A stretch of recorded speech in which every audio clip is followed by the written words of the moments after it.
Hey guys, this is Adam from The Run Experience. I'm here with my friend Caleb.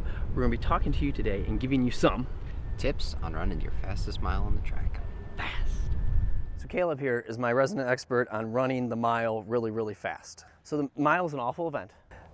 It starts with a great warm-up. Yep. So if you're going to warm up for running the mile, Yep. when do you start? 50 minutes out. 50 minutes out. Keep going. What do you do? Seems like a while out, but I want to give myself plenty of time without being rushed. So I'll start with a quick, or not quick, but nice and relaxed 2 mile jog. And that could be less if you're a less experienced runner. Yeah, go with what you need. I would say at least a mile, even if you're just in high school, and up to that 2 miles, whatever you're comfortable with. Gotcha. Quick bathroom break, because you're hydrated. Should be hydrated. And then active warm-up drills. So basically whatever your coaches have for you, whatever you're doing on a day-to-day basis, because consistency is huge. We don't want to get to race day and really change everything up, because then you're putting your body in a foreign environment, foreign routine. It's just not a good situation to run fast and run well. So you do the active warm-up. I personally really like to do 4 glute activation exercises right after that as well. I think those are something that really help me run fast. They help me just get the body up and going. Yeah. Glutes are important. Yes, they are. And I think runners, as a rule, tend to underuse that area of the body. Totally agree. It's kind of, that connects everything. You know, you need to be in good shape there. So anyway, moving on. Couple really good strides after that. Okay. So do 2 100-meter strides. First one is kind of a more relaxed start, like 60% effort or so. Okay. And build kind of consistently get through it. By the time I finish, I'm at like 85% effort. Okay. At most. And then the second one's the harder one. And I'll start that one at like a 75 to 80% effort, but I'll get all the way up to like a 95% effort. Gotcha. So what I really want to do is almost shock the body there. I want to wake the nervous system up. I want to get going so that when I come off the line at the start, my body's not like, whoa, we're racing, we're going hard, what's going on? I've already done that. Body's already awake, it's ready to go. Coming off the line, it's just going to feel like a natural continuation of what we're already doing. And you're not fighting that first 200 meters of the mile, trying to get yourself going, trying to wake it up. So I think that's really important. So those are some fast strides. Yes. When do you do those? When do those happen? First one's about 10 minutes out, and then I take a full recovery, and the next one's like 7 minutes out. Okay. So by the time you finish, you've got roughly 7 minutes until race time. Gotcha. And so now you're all jacked up. Yep. They call you to the line. Yep. And now you just sit there. No. Don't do that. Don't do that. And it does. You don't have to go crazy on the line, but just something simple. Just a few, like, shake your legs out a little bit, stay moving a little bit. A couple of jump rope jumps, something. Just keep the body moving. Keep that nervous system awake. Because we did those hard strides to wake it up. Yeah. We don't want to let it go back to sleep now. Otherwise, we've wasted the benefit from those. Gotcha. Then gun goes off. Gun goes off. And you run fast. So here we are at the start line. Yep. Gun goes off. First lap. What's the goal? Be relaxed. Be relaxed. Be super relaxed the first lap. Okay. So many guys get out really hard and they want to bank time or something like that. I think the best way to run a mile is to negative split it. When I ran 4:06, I was through the 800 and 2:05. I came back in 2:01. So let's define that really quick, just so I know you just said it, but negative split means what? Faster second half than first half. Okay, and then in your 4:06, you did 2:05 in the first 800, 2:01 in the second 800. Yeah. So that's huge right there. That's a big idea. Sorry, keep going. Yeah. So building off that idea, first lap, it's super important to just be really relaxed. We're not going to get out super hard and be stressing. Like, I'm going to get out as hard as I can. Find your goal pace. No faster than your goal pace. If you're trying to run 4:28, 67-second laps, do not go out faster than 67. I don't care how good you feel as the first lap. You're going to feel good. Yeah. No faster than 67. Always feel good in the first lap. And even 2 or 3 seconds slower is not the end of the world. That's okay, because like I said, we're going to negative split this. We're going to bring this back. So anywhere in that like 67 to 69 range, or take your goal pace, add 1 to 2 seconds, is what I would be shooting for that first lap. And it should be relaxed and it should be in a nice rhythm. Because if you run 63 because you feel amazing, the next 3 laps are probably going to be pretty awful. Yeah, I've made that mistake before. I've gone out in 59 in miles, and I closed much slower. Positioning in the way of, hey, gun goes off, and we're trying, you're trying to jockey for position and stuff. Yep. Where do you like to be?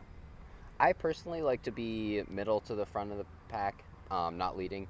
But honestly, it's really all about what you're comfortable with. Like I said, we're going for that PR mile. We're going to come out here and run fast, you want to do what's comfortable to you. You don't want to be stressing yourself and putting yourself in a foreign environment. Like, hey, I'm going to try something new. I'm going to run at the front this time, or I'm going to run at the back when I don't usually. Settle in where you usually do, where you're comfortable doing it, and just relax the first couple laps. Perfect. So lap 2 just came through. Say I'm shooting for that 67. I just came through in 68, 69. I'm in good position. Yep. Feeling good. Second lap, what do I do? Just stay relaxed, but the key is to not back off now. Okay.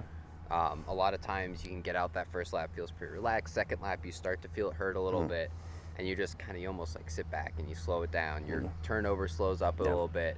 You're starting to think about how much is left in this mile. Man, it's a whole nother 3 laps, and you kind of start to back off the pace a little bit. So we don't want to do that. Don't want to do that.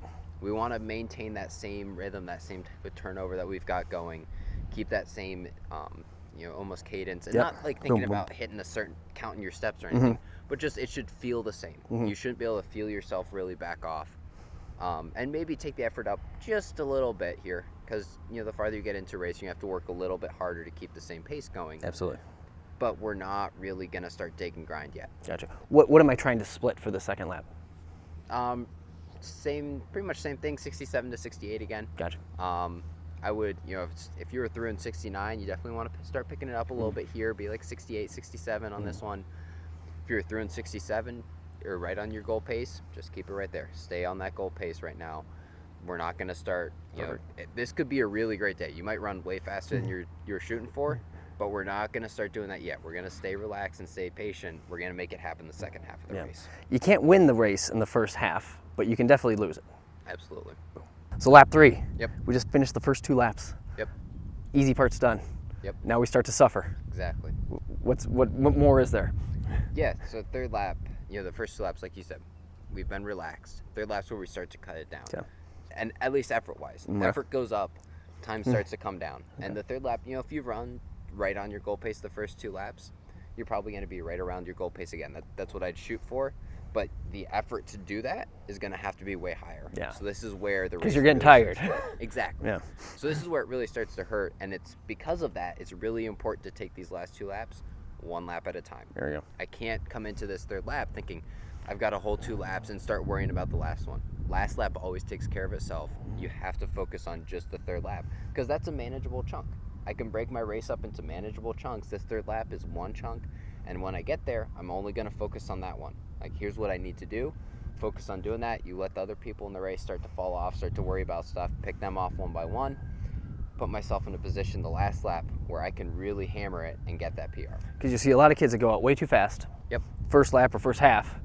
The third lap is kind of a for them. As you're picking it up, they're dying down, and you start just picking them off one at a time. Third lap separates the men from the boys. Ooh, men from the boys. There. So last lap, Yep. I hit this line, and now I just sprint as fast as I can. Not quite. Okay. Still got to measure our output. Okay. But yes, we are going to start picking it up. Gotcha. Don't wait until that last straightaway and then just hammer it. Gotcha.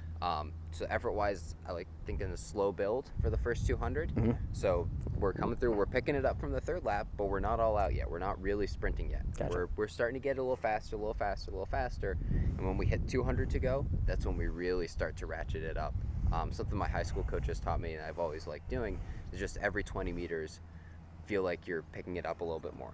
You're not always getting faster, but at the very least, the effort's getting faster. Yeah. The effort's getting better. The effort's getting better, and that's going to keep you from slowing down. And really, you should be getting faster and faster and faster. And as you get the adrenaline, the confidence, you're picking some people off the last lap. You're passing people. Really helps you keep that momentum rolling. You just hammer that last straightaway. Come home with a new PR. Yeah, and I think that's one of the biggest things with the negative splits is that, especially that third lap, that fourth lap, you start picking off people that went out too fast. It builds some fantastic confidence. Absolutely. And then you, not only do you feel faster, but you are faster. And then that confidence piece is huge. And congratulations, you just PR'd your mile. So I just PR'd my mile. I'm feeling amazing. Gonna take some Instagram selfies and then lay down. Not quite. Don't do that. No. You should get a cool down it. Okay. Just an easy 1 to 2 mile light jog. Feel really relaxed. Doesn't have to be fast or anything. But it's just going to help flush the lactic acid out of your system, help you recover quicker. Even if it's the last race of your year, still cool down. You'll thank me tomorrow. Your body will thank you. Yeah. And then after you cool down, just some rolling, some stretching, live to fight another day. Yep. because if you're in the season, you really need that recovery so that you can get back to good hard training the next day or 2 days later. Whenever your next good session is. If you don't do that recovery, you're going to be tired, you're going to be stiff and sore, you're going to pull stuff coming into that next session. It's going to spiral out of control really fast. Yeah, we want you to keep getting better, so you got to recover. Easy as that. It's huge. Guys, thanks for watching. If you liked what you saw here today, make sure you hit the like button. Also, if you have any questions or comments, please put those in the comment section, because that's what it's used for. Also, if you have any ideas for future videos, put those in the comment section so we can continue to put out good content that we know you'll watch. And if you haven't yet, because you should, make sure you subscribe to this YouTube channel, because it's pretty fantastic. Also, if you want to keep in touch with Caleb and see what he's doing, you can follow him on Instagram at cbgatchel95. Thanks for watching. Thank you.